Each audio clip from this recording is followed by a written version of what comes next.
What's the story, Morning Glory? What's the word, hummingbird? Thank you so much for clicking on my channel and for joining me for this review of Kandi and the Gang Season 1, Episode 4, Spilling the OLG tea.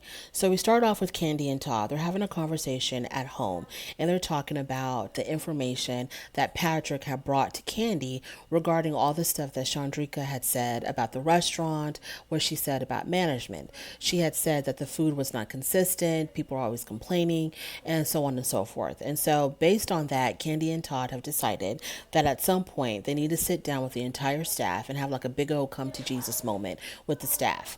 Moving on from that. So we're back at OLG and Patrick walks in with his new girlfriend, Safari.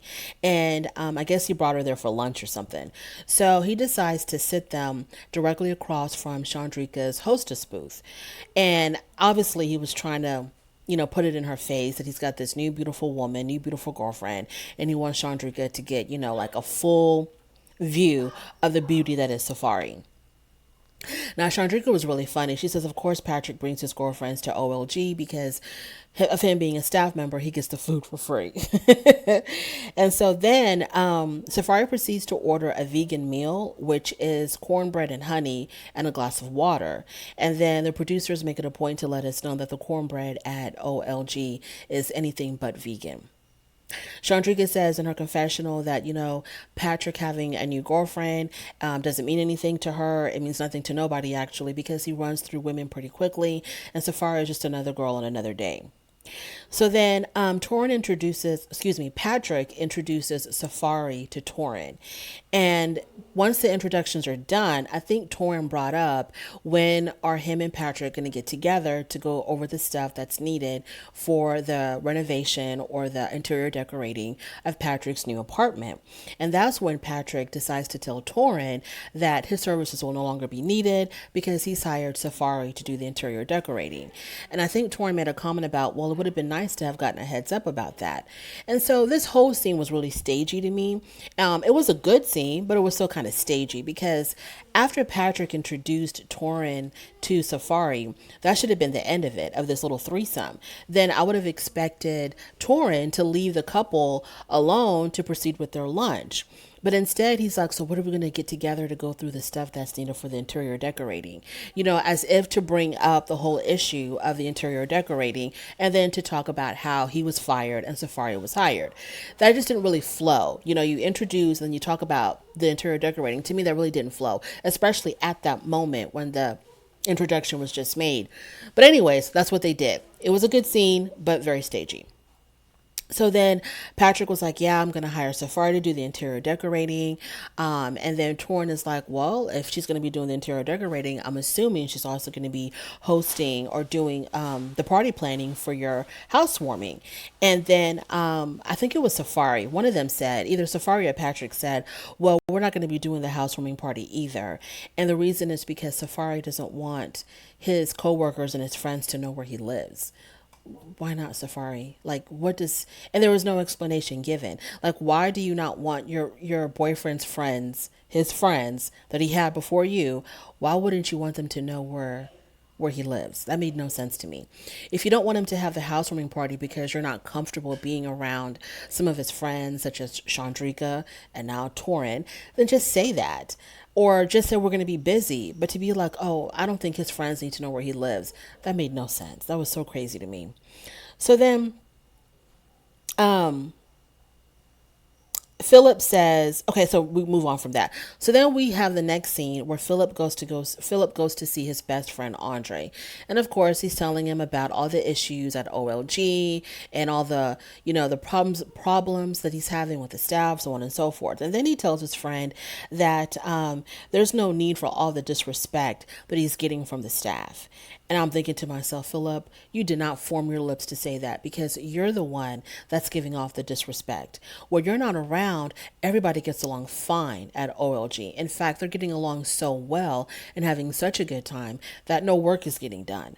But when you're there, all of a sudden people are upset, people are disrespecting you, you're disrespecting them, you're sending people home, you're suspending people. It's just complete chaos when you're there, Philip. But you're talking about how you don't need all the disrespect.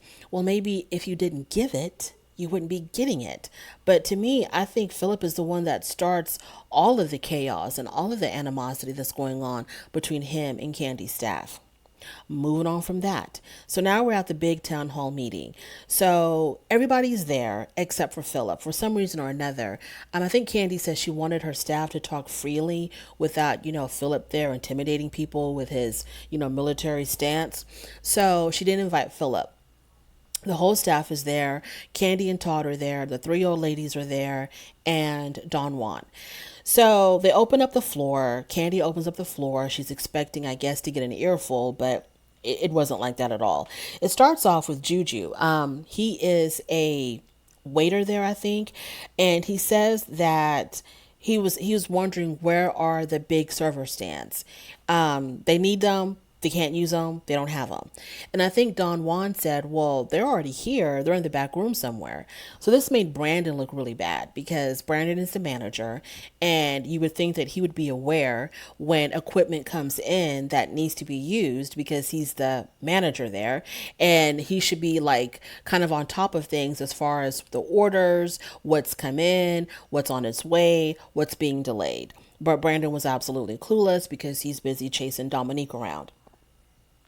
So then Marie, and a waitress there, she was asking about the silverware. She says that that they're constantly having to use plasticware, plastic utensils, because either they don't have enough silverware to go around, or they don't have enough dishwashers to keep the silverware in rotation. I don't know, but it made no sense to me because there's no way that I would be paying more than $5 at a sit-down restaurant if they didn't have silverware. Maybe with the whole pandemic thing, you would think that the silverware is probably a little bit safer to use than the plasticware would be safer to use than silverware. But when people walk into a sit down restaurant, it's kind of a turn off when you're handed white plastic forks and spoons. That's not what we're doing. Absolutely not. So I'm just thinking to myself, Kandi, what is going on? Why are your customers using plastic forks and spoons to eat their, $30, $40 meal? Like, what are you doing, Kandi? Are you trying to save a couple of bucks by not having enough silverware? Like, you can't afford silverware for your restaurant, Kandi? Moving on. Rashad talks about not enough iPads, and then Todd says in his confessional that why can't they just do their job? Well, sir, they are trying to do their job, but you're not giving them the tools that they need to do their job. Todd is a hot mess. Now, I never really had an issue with Todd from The Real Housewives of Atlanta. I had no issues with him at all. But watching him, except how he talked to his daughter, I thought the way he talked to his daughter was kind of crazy. As far as like just kind of like not really wanting to assist her with starting off her life on her own and wanting her to work really hard to take care of herself when you're sitting in the lap of luxury married to millionaire Kandi, and it seems like you just want your daughter to go do it all on her own and not willing to give her any kind of assistance at all. And it got to the point where even Kandi was like, no, I'm going to help out your daughter. This is ridiculous. I'm going off a tangent now, but I had a major issue with Todd with that because you're benefiting from Kandi's millions. Why can't your daughter benefit, especially if Kandi herself wants her to benefit, from the lifestyle that they live? Moving on. Let me get off my soapbox on that. So when Todd said in his confessional, well, why can't they just do their job? Todd, don't be silly. Don't be stupid. You're not giving them what they need to do a good job. So then Todd asks about how are they getting along with Philip. Now the head chef, which is Patrick's roommate and Aunt Bertha's grandson, his name escapes me. But Hugh said that he's getting along fine with Philip, and he thinks that Philip is a great addition to OLG, and he looks forward to working with him. And I think it was Torrin that was like, I kind of beg to differ. He says that Philip has this air of superiority about him, and he acts like he's above everyone. And then Don Juan tells Torrin, well, we're not going to let you off the hook that easily because you come in like all you're here to do is events. So I'm thinking, isn't that what you rehired him for, to do the events?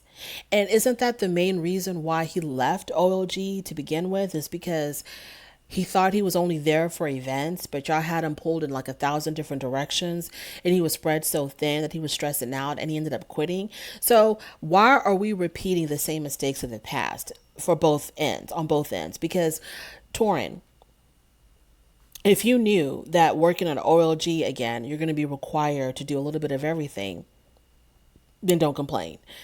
Kandi, Todd, and Don Juan, if you hired him back to just do events, don't do the old switcheroo on him and say, okay, you're also going to be doing other duties as needed.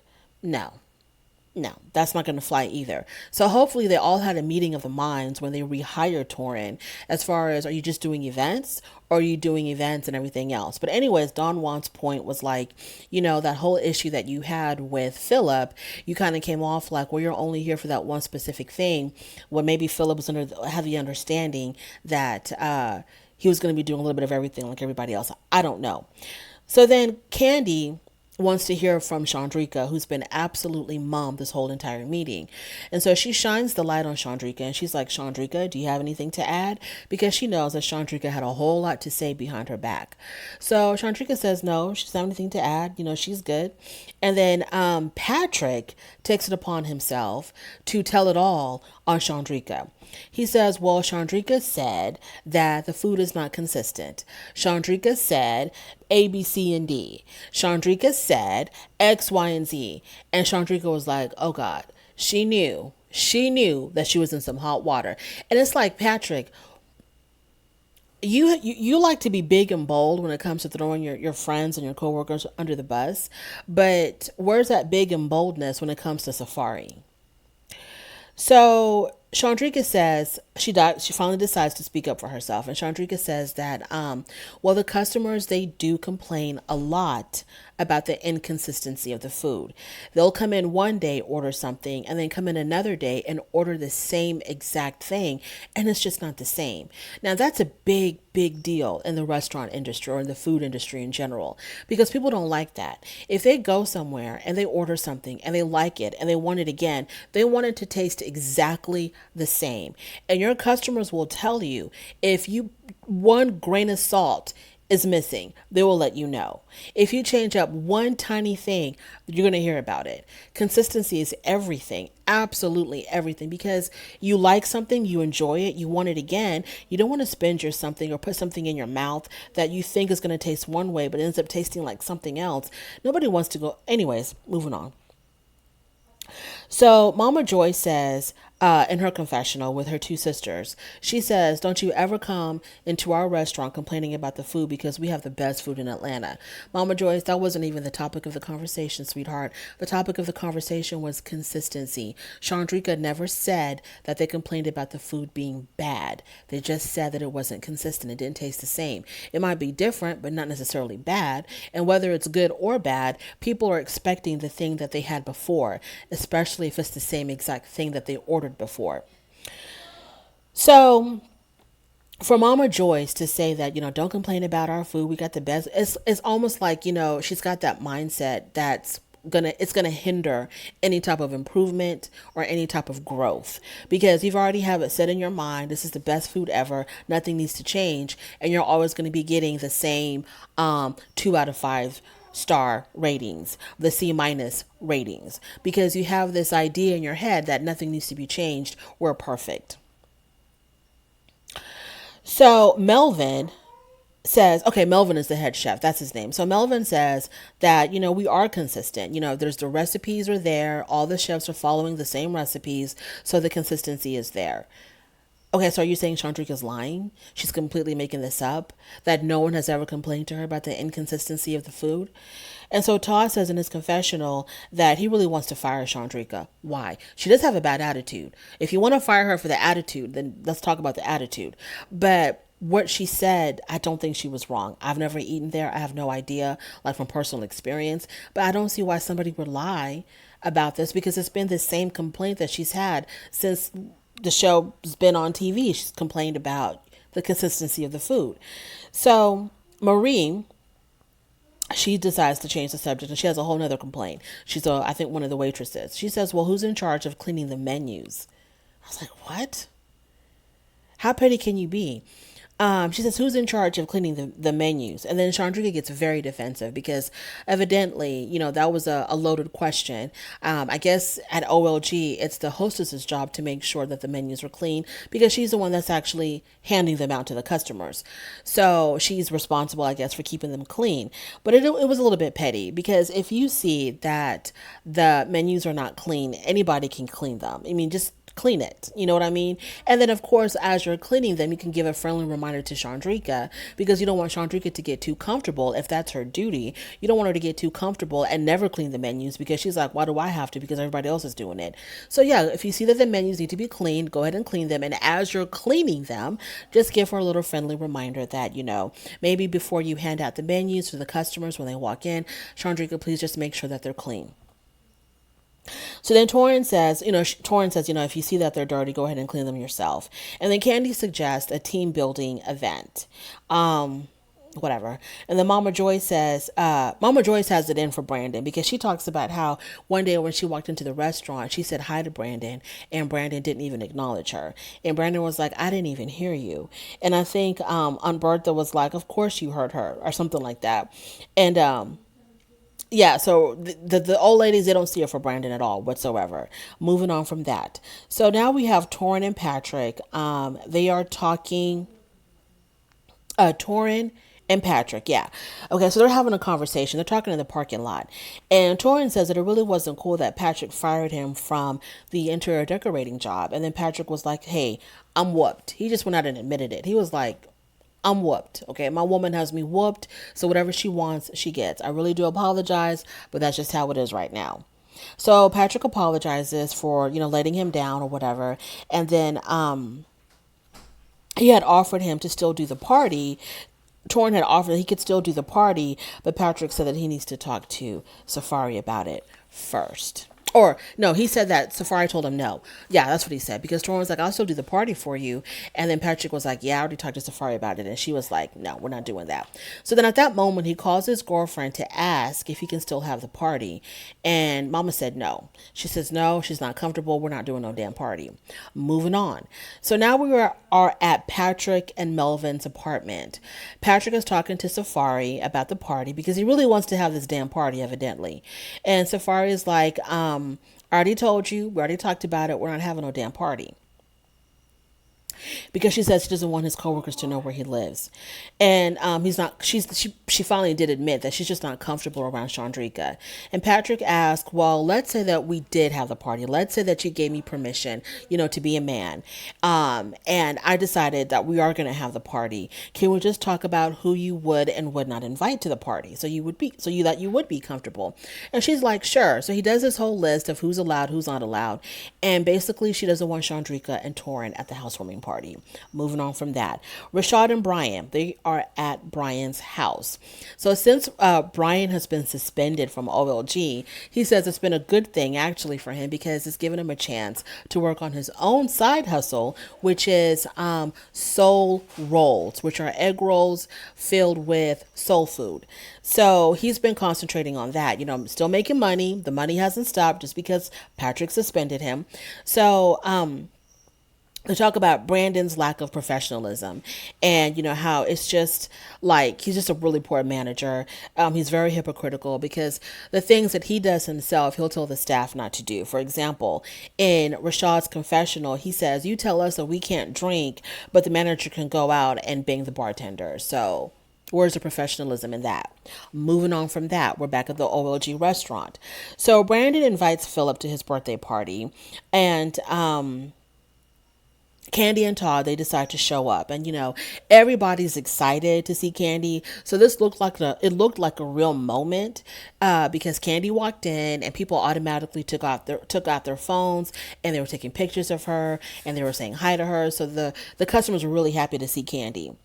And Don Juan also is there. And so while Kandi and Todd, they're doing their little rounds, saying hi to everybody, Don Juan says, look, I need to talk to y'all like right now, ASAP. So he pulls them outside, and it wasn't good enough that they were just talking in the restaurant or just outside the restaurant. He pulled them all the way back, like past the parking lot to the dumpsters, it looked like, because he says he didn't want nobody to hear what he had to say. So then what he proceeds to do is he proceeds to pull out footage from the interior security camera, or the ring camera, which was this particular camera that he pulled this footage from was like in the back room, one of the back rooms of the restaurants, like a supply room or something, which makes me, I guess, maybe you would have your own, you would have cameras everywhere at your own business to make sure people aren't stealing or whatever. But I was like, why would a camera be in the supply room of all places? I mean, you really are spying on your staff. But there's a security camera in the supply room, and they caught Brandon on speakerphone with Shandricka. And Shandricka is just, letting it go. She's talking about Kandi and Todd. She's saying that they don't care about their restaurant, that they don't give a damn about the restaurant, because when she tried to express some of the issues that she had, because she was asked, she was fine not saying anything at all, but Kandi pressured her to say something. So when she does say something, Shandricka said that they just automatically try to shut her down, like they just completely dismissed what she had to say, and they're like, oh, that's not a problem because the numbers show it, because that's what Todd said when she talked about the inconsistency of the food. Todd was like, well, obviously the numbers don't show that they're having a problem. I guess business is good. Okay, business is good, Todd, because y'all are celebrities. Kandi's a celebrity, and they want that celebrity experience. Not because, they are like head over heels in love with your food. And just because they come there for Kandi and whatnot does not mean that they are enjoying the food or that the food is consistent. So, so they hear that, and they're like, shocked and surprised that Shandricka is saying all of this. And of course, another meeting is going to be happening in the near future. So now we are at Brandon's birthday party. He invited everybody there, including, Dominique. He also invited Philip, but I didn't see Philip at the party. So Patrick shows up with Safari, and then Dominique, she said she wasn't going to come. She said she wasn't comfortable coming. I didn't understand why not, but she ended up coming to the birthday party anyway. So when Dominique showed up, Brandon's face like lit up like a damn Christmas tree. He was so happy to see his woman walk through that door.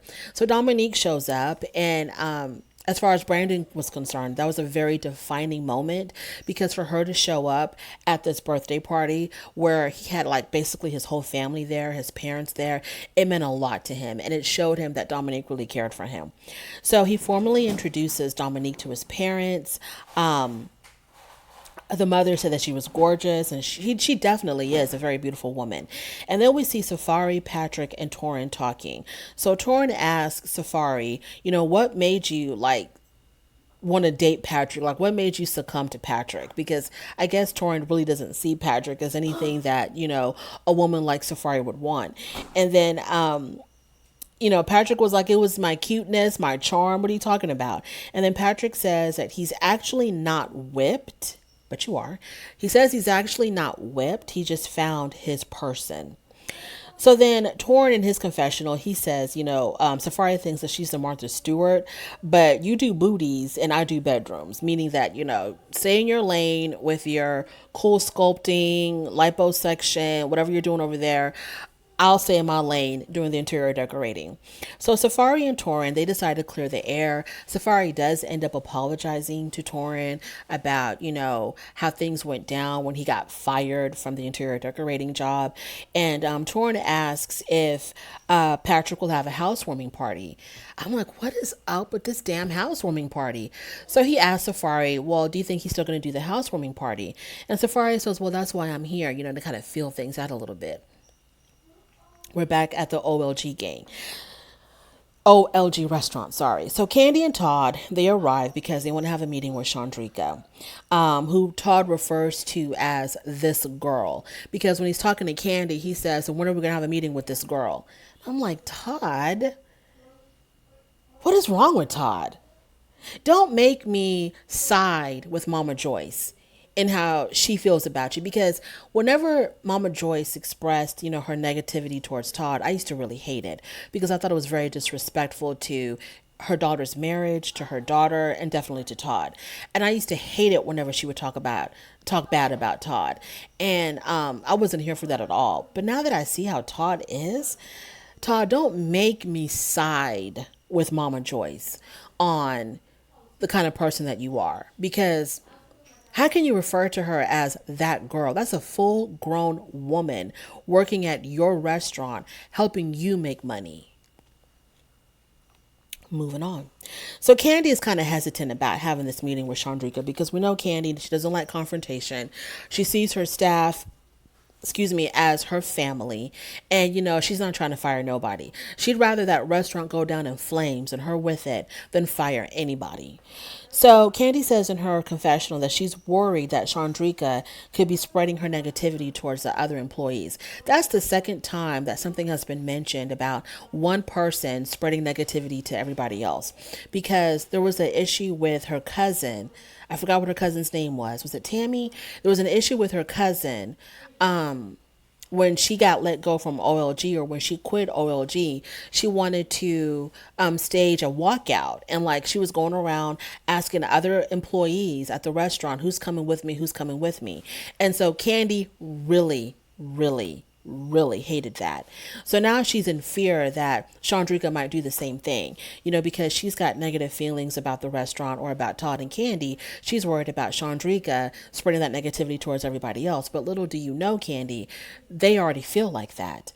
Torrin feels like that because Torrin doesn't care for Brandon too much.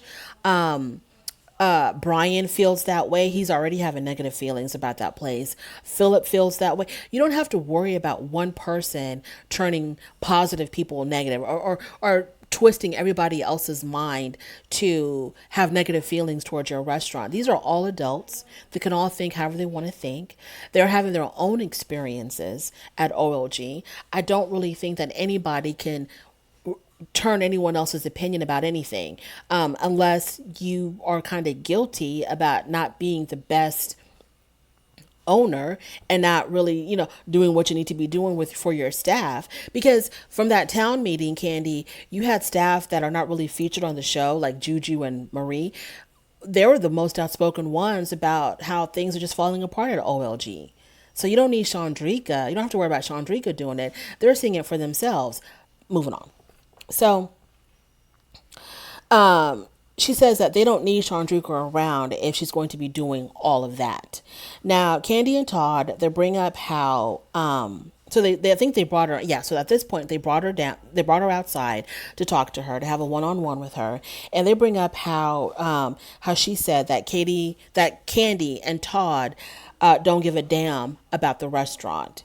And Shandricka says, I never said that. She denies saying it completely. And then Shandricka says in her confessional, I want to know who said it and who got my name all up in their mouth, because she believes that someone told Kandi and Todd that she had said they didn't care about, that they didn't give a damn about the restaurant, or they didn't give a damn about their staff. But it wasn't anyone she herself was the one that told, because she was caught on security camera saying it. So Shandricka, it was yourself that told. But unfortunately, she's going to think that someone has betrayed her, and we're going to have to suffer through multiple scenes probably of her trying to figure out who said what to Kandi and Todd, when really in actuality, at the end of the day, girl, it was you. So Shandricka keeps on asking them, well, who said that? Who told y'all that? I didn't say that. I would never say something like that. And then Todd was about to say, we got eyes and ears at that restaurant. I think Todd was about to say that because he says, we got, and then he stopped himself and he proceeds to say, everybody talks. But I feel like he was going to say, we got eyes and ears at that restaurant, or, we got people who tell us what's really going on over there. Something to that effect. I think he was about to say that. He could have meant the cameras, or he could have meant, that they have, secret informants who are reporting everything back to them. But he didn't say that. He stopped himself. And so then Kandi looks at Shandricka and she's like, you know what? This is what I really want to know. Shandricka, do you really want to be here? And that's where the episode ended. I cannot believe I spent nearly 30 minutes talking about Kandi and the gang. but I always do, I guess. Thank you so much for joining me. If you made it this far, really do appreciate it. Don't forget to rate the video and most definitely subscribe. And I will definitely talk to you later. Bye.